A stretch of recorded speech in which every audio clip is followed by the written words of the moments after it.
हमारे उलमा कराम के लिए एक नमूना, एक मिसाल जो जंग के एमपीए ने पेश की है, वो ऐसी मिसाल है कि पूरे पाकिस्तान में ऐसी मिसाल नहीं बनती। और एक ढीले की करप्शन नहीं उसने करने दी, ना किसी ठेकेदार को करने दी, ना किसी मिस्त्री को करने दी, ना किसी मजदूर को करने दी, ना किसी को इन्वेस्टर को करने दी, किसी को भी एक ढीले की करप्शन नहीं की दी। और जंग की तारीख में पहली दफा एमपीए बनने वाला नौजवान, पहली दफा एमपीए बनने वाला नौजवान ने पहली दफा ही काया पलट के रख दी।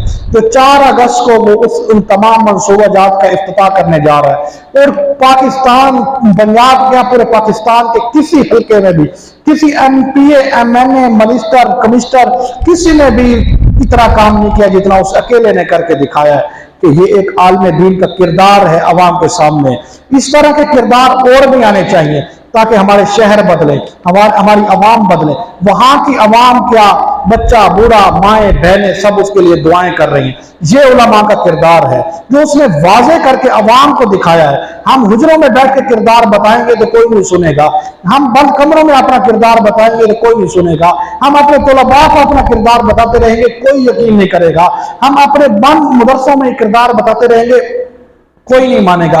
हम बाजारों में अपना किरदार दिखाएं, अपनी तालीम दिखाएं, अपना मेयार दिखाएं, मंडियों में दिखाएं, मार्केटों में दिखाएं, जहां इलेक्शन में दिखाएं। इलेक्शन का मैदान है, जिन उलमा के पास हसीयत है मैदान में उतरे, मौलाना का साथी बने, अपने तौर पर जहां जहां काम करना चाहते हैं, अवाम की खिदमत करना चाहते हैं तो मैदान में आए, अवाम का साथ दें। अवाम इस वक्त यकीन करो बहुत मुश्किल में है, बहुत मुश्किल में है, बहुत तंगी में है, मसीहे की इंतजार में है, मसीहा नहीं मिल रहा आवाम को। आप मसीहा बनकर खुदा का वास्ता है, यकीन करो रोना आता है आवाम का, तो पर आपके सामने भी हाथ जोड़ता हूं, खुदा का वास्ता है। अगर आप अवाम के इस दौर में रहनुमाई कर सकते हैं, आपसे बढ़कर कोई भी रहनुमाई नहीं कर सकता, आपसे बढ़कर अवाम की खिदमत कोई भी नहीं कर सकता।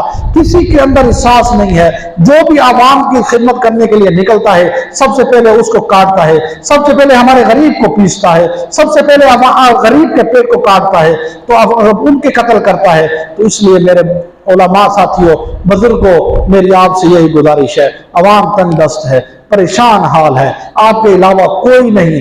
और दुनियादारों की मैं खिदमत में अर्ज करना चाहता हूं, जो उलमा को गालियां देते हैं, जो उलमा को बुरा भला करते हैं, 75 साल हो गए हैं और आगे की 75 साल लगा लो, उलमा के अलावा पाकिस्तान की और हमारी अवाम की कोई भी काया नहीं पलट सकता। जब तक उलमा असम्बलियों में नहीं आएंगे, जब तक उलमा नहीं जीत कर मैदान में उतरेंगे, उस वक्त तक कोई भी मुल्क की और अवाम की हालत नहीं बदल सकता।